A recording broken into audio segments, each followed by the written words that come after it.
Because of you, my dad gets a podcast.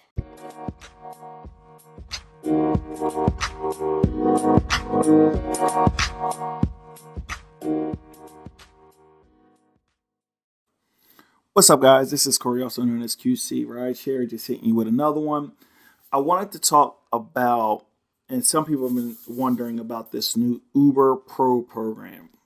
That's kind of a tongue twister.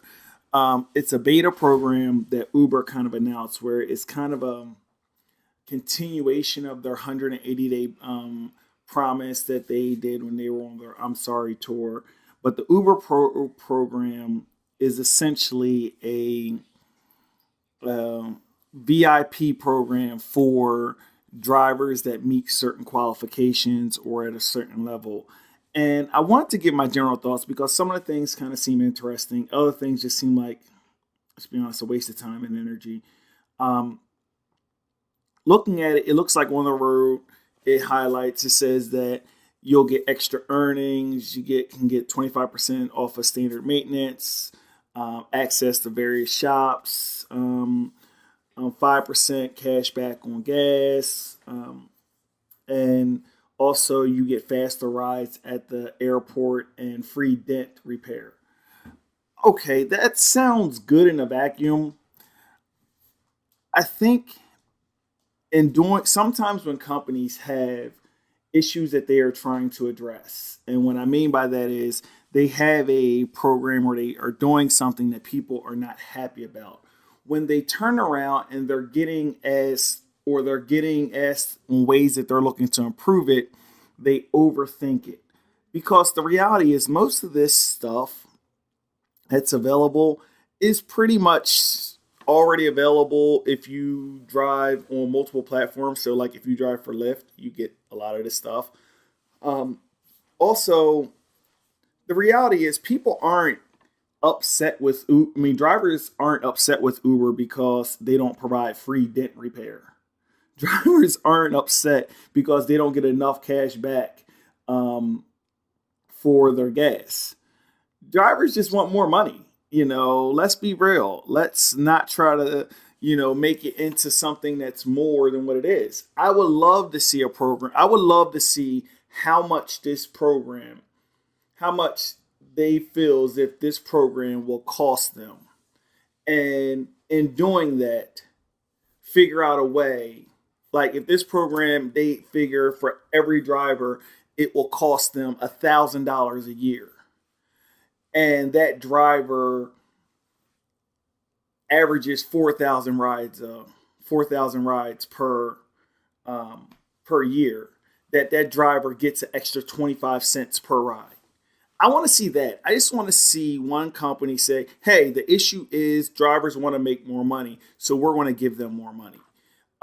Versus these weird tiered programs, and you got to look at the fine print, and if you qualify for one thing, you don't qualify for another, and all kinds of stuff like that. I just want to see a company get it.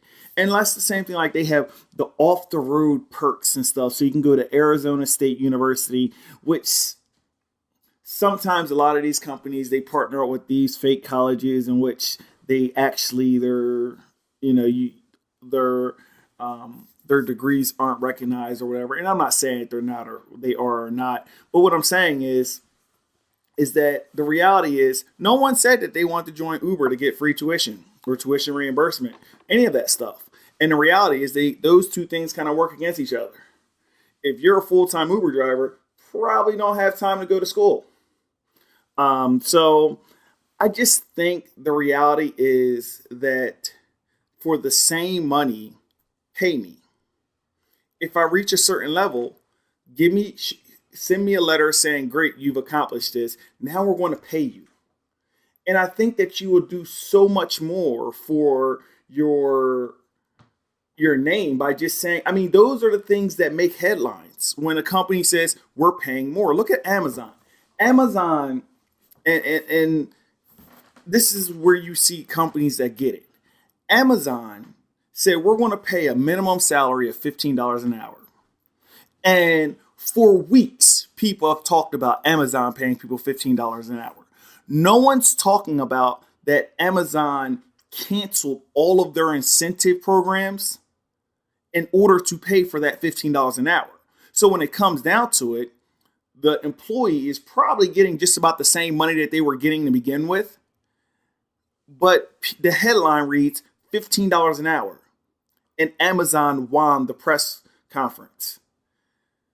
These announcements are just a waste. And it lets you know that instead of waiting for a platform to give you something or waiting for a platform to find value in what you and value in you, you need to get what you can get from the platform.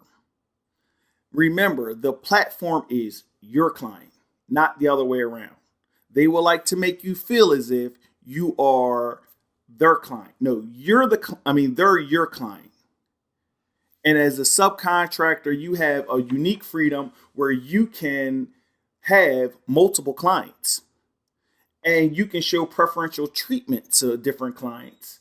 And you can also you can also work with the clients that you want to work with. So just remember that. Remember, you are the business owner. They are the client.